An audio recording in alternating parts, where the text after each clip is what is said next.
तो hey guys, welcome back to another video. तो guys आज का वीडियो आप लोग के लिए बहुत खास होने वाला है एक तरीके से बोले तो, क्योंकि आज की इस वीडियो में मैं एक पाइथन का यूज़ करके बहुत ही इंटरेस्टिंग सा प्रोजेक्ट बनाने वाला हूँ। उस प्रोजेक्ट का नाम होने वाला है virtual ATM machine. Yes guys, आज हम वर्चुअल एटीएम मशीन बनाने वाले हैं। गाइज आप एक बार खुद सोचो कि आप अपने घर बैठे लैपटॉप या कंप्यूटर में जितना भी पैसा आप एंटर कर रहे हो आपके बैंक में चला जा रहा है, और आप यहीं बैठे पैसे को विड्रॉ कर ले रहे हो। आपके पास सारा पैसा आ जा रहा है, जितना भी आपके बैंक में है, जितना भी आप चाहो उतना पैसा निकाल सकते हो और अपने सिस्टम में चेक कर सकते हो कि आपके बैंक में कितना पैसा बचा हुआ है। तो गाइज कुछ इस तरीके का मेरा प्रोजेक्ट होने वाला है। तो अगर आप लोग इंटरेस्टेड हो तो इस वीडियो को एंड तक देखना, और वीडियो पसंद वीडियो को लाइक कर देना और चैनल को सब्सक्राइब कर देना भाई।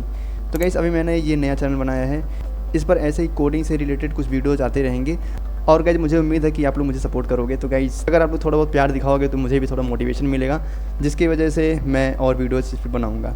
तो चलो वीडियो को शुरू करते हैं भाई। अब मेरा नाम है अमन और आप देख रहे हो हमारा यूट्यूब चैनल साइबर हैशटैग। आप लोग को पता चल गया होगा कि मैं किस प्रोजेक्ट के बारे में बात कर रहा हूँ या मेरा प्रोजेक्ट कैसा होने वाला है। तो गाइज़ बेसिकली इसके अंदर कुछ फ़ीचर्स हैं, मैं आप लोग को फ़ीचर्स के बारे में बताता हूँ। तो गाइज़ देखो, मेरा एक एटीएम मशीन रहेगा और उस एटीएम मशीन के अंदर कुछ फ़ीचर्स रहेंगे, जैसे बैलेंस को चेक करना, बैलेंस को विड्रॉ करना एंड डिपॉजिट करना, और ऐसे बहुत सारे फ़ीचर्स होने वाले हैं। आप लोग और भी ऐड कर सकते हो।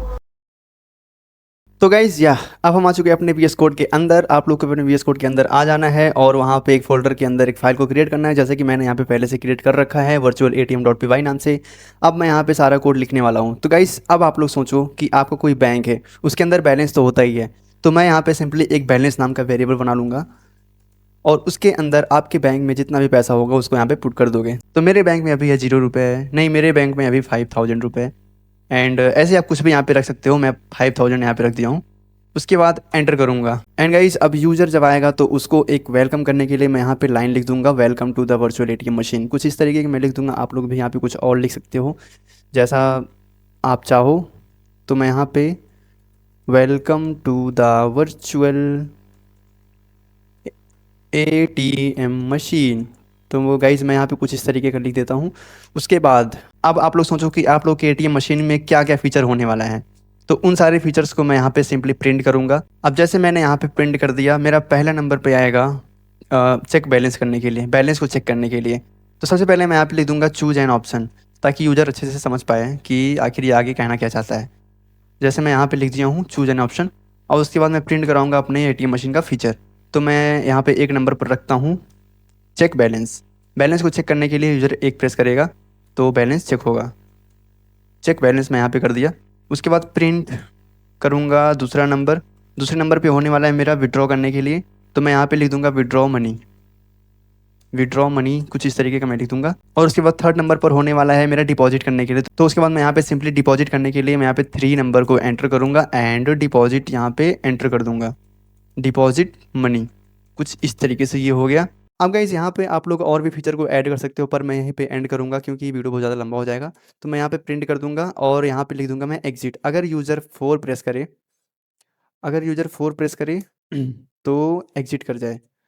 तो कुछ इस तरीके का ये कोड बन चुका है, ये आपके फीचर्स हो गए। तो गाइज़ अब मैं यहाँ पे एक लूप का यूज़ करने वाला हूँ जिसका नाम है वाइल ट्रू। अब मैं यहाँ पे वाइल ट्रू का यूज़ करूँगा। अब गाइज़ आप लोग देख सकते हो यहाँ पे रेड लाइन आ रहा है, यानी कि इसके अंदर कुछ एरर है। तो वो एरर ये है कि ये सारे लाइन जो हैं ये लूप के अंदर होगा। तो लूप के अंदर करने के लिए मैं यहाँ पे इंडेंटेशन लगाऊंगा। तो मुझे सारे लाइन को सेलेक्ट करना होगा। सेलेक्ट करने के लिए आप ऑल्ट के साथ सारे लाइन्स को क्लिक करते जाओ जितना भी आप लोग को सेलेक्ट करना है। तो मैं यहाँ पे ऐसे सेलेक्ट कर लेता हूँ सारे लाइन्स को कुछ इस तरीके से। तो कुछ इस तरीके से हम सेलेक्ट कर लेंगे, उसके बाद एंटर प्रेस कर देंगे। तो गाइज़ आप देख सकते हो यहाँ पे एक साथ सारी लाइन्स को आगे कर दिया। तो अब ये लाइन लूप के अंदर आ चुका है। उसके बाद हमें एक वेरिएबल की ज़रूरत पड़ेगी जो यूज़र इनपुट लेगा। तो यूज़र इनपुट लेने के लिए मैं यहाँ पे चॉइस नाम का एक वेरिएबल बना लूँगा। उसके अंदर मैं इंट वैल्यू को इनपुट लेना चाहता हूँ, तो मैं यहाँ पे इंट लिख के इनपुट करूँगा एंड उसके बाद मैं यहाँ पे लिख दूँगा इंटर योर चॉइस।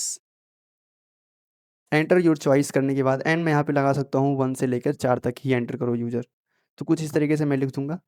अब गाइज़ ये पूछेगा कि आपको कौन सा काम कराना है, बैलेंस चेक कराना है या विड्रॉ मनी कराना है या डिपॉजिट मनी, कुछ भी होगा। तो यहाँ पे यूज़र से ये इनपुट लेगा। उसके बाद अब यहाँ पे सारा कोड शुरू होता है, क्योंकि गाइज़ इसमें मैंने सारा इफ एल्स का ही यूज़ किया गया है।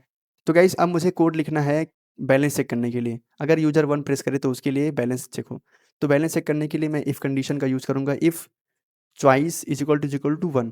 अगर जो यूज़र एंटर करेगा वो 1 के बराबर हो जाएगा तो यहाँ पे बैलेंस चेक हो। तो बैलेंस चेक करने के लिए मैं कुछ नहीं करूँगा, बस मैं अपने बैलेंस वेरिएबल को यहाँ पे शो करा दूँगा।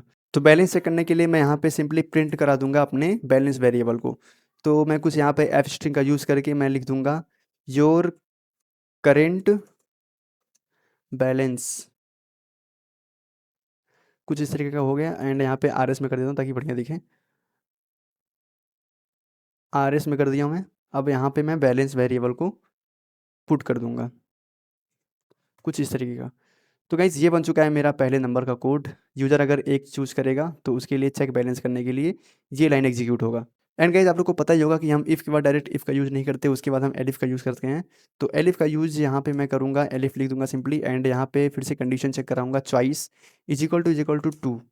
अगर यूज़र 2 एंटर कर रहा है और वो इस लाइन के बराबर हो जा रहा है, यानी कि 2 के बराबर हो जा रहा है, तो ये वाला लाइन एग्जीक्यूट होगा। तो अब यहाँ पे मैं विड्रॉ करने के लिए कोड लिखने वाला हूँ। तो गाइज़ आप लोग एक बार सोचो, आप लोग ऐसे लॉजिक बनाओ कि अगर आप एटीएम मशीन में जाते हो तो वहाँ पे जाने के बाद आप अगर विड्रॉ करना चाहते हो तो विड्रॉ पे क्लिक करते हो, उसके बाद वो पूछता है कि आपको कितना बैलेंस निकालना है या कितना मनी आपको विड्रॉ करना है। तो इस तरीके से मैं कुछ यहाँ पे ऐसा लिखने वाला हूँ। तो इसलिए मैं यहाँ पे एक कोड लिखूँगा जो यूज़र से पूछे कि आपको कितना बैलेंस निकालना है। तो मैं यहाँ पे सिंपली अमाउंट नाम का एक वेरिएबल बना लूँगा, उसके अंदर मैं इंटीजर वैल्यू को लिख दूँगा। अब मैं यहाँ पे सिंपली यूज़र से बोलूँगा कि enter amount to withdraw, to withdraw money. आप लोग और भी कुछ लिख सकते हो यहाँ पे, जो भी आप लोग को सही लगे। तो कुछ इस तरीके से मैं लिख लूँगा। एंड ये लाइन यूज़र से पूछेगा कि आपको कितना बैलेंस निकालना है। तो यहाँ पे आप सोचो कि जो आपका बैलेंस है, बैलेंस अगर अमाउंट मतलब आपके अकाउंट में 5,000 बैलेंस है और ये 5,000 से ज़्यादा अगर यूज़र एंटर कर रहे हैं यहाँ पे पैसे निकालने के लिए, तो यहाँ पे क्या आना चाहिए। कुछ इस तरीके से बनाने के लिए हम चेक करने वाले हैं, फिर से हम इफ़ कंडीशन का यूज़ करेंगे कि अगर अमाउंट जो है वो बड़ा हो गया इस हमारे पूरे बैंक बैलेंस से, तो क्या आना चाहिए। तो यहाँ पे मैं सिंपली फिर से कंडीशन को चेक करूँगा एंड यहाँ पे मैं लिख दूँगा अमाउंट को, अमाउंट ग्रेटर देन बैलेंस। अगर अमाउंट बड़ा हो जा रहा है बैलेंस से, तो फिर से यहाँ पे कंडीशन चेक करेगा बैलेंस के लिए। अब इसके अंदर मैं प्रिंट कर दूंगा इनसफिशिएंट बैलेंस। आप कुछ और लिख सकते हो जो भी आप लोग को अच्छा लगे। मैं यहाँ पे कंट्रोल एन कर देता हूँ और यहाँ पे लिख देता हूँ इनसफिशिएंट बैलेंस। एंड मैं यहाँ पे लिख दूंगा योर रिमेनिंग बैलेंस, या तो मैं रिमेनिंग बैलेंस लिख दूंगा, रिमेनिंग बैलेंस। आपको बैलेंस वेरिएबल को यहाँ पे शो कराना होगा। तो अब क्योंकि मैं यहाँ पे एफ स्ट्रिंग का यूज़ कर रहा हूँ तो यहाँ पे एफ लगाना ज़रूरी है। तो ये कुछ इस तरीके का हो जाएगा। एंड एल्स में हम लिख देंगे अब गाइज आप सोचो, जब आप विड्रॉ करते हो तो आपके बैंक से उतना पैसा माइनस हो जाता है। तो माइनस करने के लिए हम यहाँ पे डिक्रीमेंट ऑपरेटर का यूज़ करने वाले हैं। तो सबसे पहले मैं यहाँ पे बैलेंस लिख दूंगा, बैलेंस एंड डिक्रीमेंट ऑपरेटर लगाऊंगा और यहाँ पे मैं कर दूंगा अमाउंट, यानी कि जो आपका पूरा बैलेंस है और जितना यूज़र एंटर कर रहा है उतना बैलेंस में से माइनस कर दे। माइनस करने के बाद सिंपली यहाँ पे शो कर दे मेरा बैलेंस कितना बचा हुआ है। एंड यहाँ पे ये दिखा दे कि आपका विड्रॉ सक्सेसफुल हो चुका है। एंड गाइज मैं यहाँ पे लिख देता हूँ विड्रॉ सक्सेसफुल, कुछ इस तरीके से। एंड गाइज आप यहाँ पे भी लिख सकते हो रिमेनिंग बैलेंस, कि आपका माइनस करने के बाद यानी विड्रॉ करने के बाद कितना पैसा बचा हुआ है। तो यहाँ पे मैं फिर से बैलेंस वेरिएबल को पुट कर दूंगा एंड यहाँ पे मैं एफ स्ट्रिंग का यूज़ करूँगा बस। तो गाइज ये इतना सारा बन चुका है मेरा सेकंड नंबर का कोड। जो मेरा विड्रॉ करने के लिए कोड हुआ था, विड्रॉ करने के लिए कोड मेरा ये हुआ इतना। अब बढ़ते हैं आगे डिपॉजिट करने के लिए। अब देखो डिपॉजिट करने के लिए किस तरीके का कोड होने वाला है। तो अब फिर से मैं यहाँ पे एलिफ का यूज़ करने वाला हूँ, एलिफ एंड चॉइस करूँगा, फिर इज इक्वल टू 3। अगर यूजर 3 एंटर करेगा और वो इस लाइन के बराबर हो जाएगा, यानी कि 3 से बराबर हो जाएगा, तो यहाँ पे डिपॉजिट हो। तो डिपॉजिट करने के लिए जो कोड होने वाला है वो होगा यहाँ पे। तो गाइज़ आप फिर से सोचो कि अगर आप डिपॉजिट करने जाओगे तो वहाँ पे पूछता है आपको कितना बैलेंस डिपॉजिट करना है, कितना मनी डिपॉजिट करना है। तो फिर से यहाँ पे पूछेगा कितना मनी डिपॉजिट करना है, तो मैं यहाँ पे इंट कर दूंगा एंड इनपुट लगा दूंगा ताकि पूछे ये कि कितना बैलेंस आप लोग को डिपॉजिट करना है। एंड मैं यहाँ पे लिख दूंगा एंटर अमाउंट टू डिपॉजिट, कुछ इस तरीके का ये कोड हो जाएगा।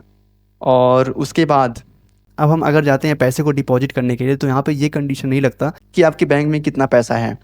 आपके बैंक में कितना भी पैसा हो वो डिपॉजिट कर देता है। तो यहाँ पे इफ़ एल्स का दोबारा ज़रूरत नहीं है, नेस्टेड इफ़ का ज़रूरत नहीं है, इसलिए सिर्फ मैं यहाँ पे इंक्रीमेंट ऑपरेटर का यूज़ करूँगा ताकि मेरे बैंक बैलेंस के अंदर उतना पैसा ऐड हो जाए। तो मैं यहाँ पे बैलेंस को लिख लेता हूँ, बैलेंस वेरिएबल, एंड इंक्रीमेंट को यहाँ पे यूज़ करके और अमाउंट कर दूंगा। तो गाइस आई होप कि आप लोग को समझ में आ रहा होगा अच्छे से। बैलेंस के अंदर जितना यूज़र एंटर करेगा अमाउंट, उतना बैलेंस के अंदर ऐड हो जाएगा। तो ये रहा थर्ड नंबर का कोड। अब उसके बाद गाइज अब बढ़ते हैं अपने फोर्थ स्टेप की तरफ। तो फोर्थ में बेसिकली क्या है, फोर्थ में तो ज़्यादा कुछ है नहीं, क्योंकि फोर्थ तो लास्ट स्टेप है और यहाँ पे एग्जिट करना है मुझे। तो एग्जिट करने के लिए मैं ब्रेक कीवर्ड का यूज़ करूँगा कि मेरा जो लूप है वो ब्रेक हो जाए, वहीं पे स्टॉप हो जाए। तो एलिफ का यूज़ करेंगे और यहाँ पे लिख दूंगा चॉइस इज इक्वल टू 4।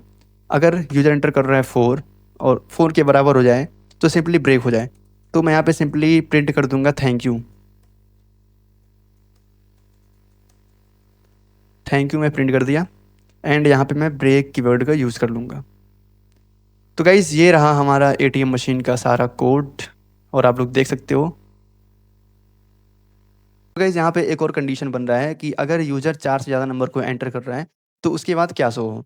तो उसके लिए मैं यहाँ पे सिंपली एल्स का यूज़ करूँगा, एल्स का यूज़ कर लूँगा और मैं यहाँ पे प्रिंट करा दूँगा कि इनवैलिड नंबर या फिर इनवैलिड चॉइस। इस तरीके से आप कुछ भी लिख सकते हो, मैं यहाँ पे इनवैलिड चॉइस में लिख दूँगा। तो गाइज़ ये बन चुका है मेरा एटीएम मशीन का सारा कोड, और आप लोग बना चुके हो एक एटीएम मशीन। अब आप लोग घर बैठे ही अपने पैसे को विथड्रॉ कर सकते हो, जितना चाहे उतना भाई ले सकते हो पैसे। तो अब चलो, अब बारी है कोड को रन करने की। रन करके देखते हैं कि कैसा मेरा कोड काम कर रहा है।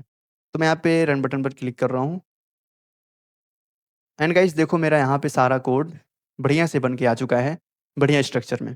अब यहाँ पे पूछ रहा है कि बैलेंस चेक करना है आपको तो 1 दबाएँ, विथड्रॉ करना है 2 दबाएँ। मान लो मुझे बैलेंस को चेक करना है तो मैं यहाँ पे 1 प्रेस करूँगा एंड एंटर करूँगा। तो गाइज़ यहाँ पे देखो योर करंट बैलेंस RS 5000 यहाँ पे शो कर दिया है। तो गाइज़ ये रहा कुछ इस तरीके का एटीएम मशीन, एंड आप लोग भी बना के ऐसे ही गेम खेल सकते हो या फिर किसी को दिखा सकते हो, अपने क्लास में भाई रौला जमा सकते हो यार। एंड गाइस अगर आप लोग को ऐसे प्रोग्राम बनाना है और ऐसे प्रोग्राम बनाने में आप लोग इंटरेस्टेड हो तो इस चैनल को सब्सक्राइब कर सकते हो। एंड अगर आप लोग को और भी प्रोजेक्ट्स ऐसे ही चाहिए तो आप मेरे गिटहब को फॉलो कर सकते हो। गिटहब पे जाके मेरे बहुत सारे प्रोजेक्ट्स हैं, वहाँ से आप लोग किसी भी प्रोजेक्ट को उठा सकते हो एंड उसको एक बार देख सकते हो और प्रैक्टिस कर सकते हो। मैं गिटहब का लिंक डिस्क्रिप्शन में दे दूँगा, वहाँ से आप लोग जा सकते हो। एंड गाइस फॉलो करना ना भूलना गिटहब पर भी, और इस चैनल को सब्सक्राइब कर लेना भाई। तो चलो मिलते हैं अब नेक्स्ट वीडियो में, तब तक के लिए पढ़ते रहो, सीखते रहो, एंड बाय बाय गाइस।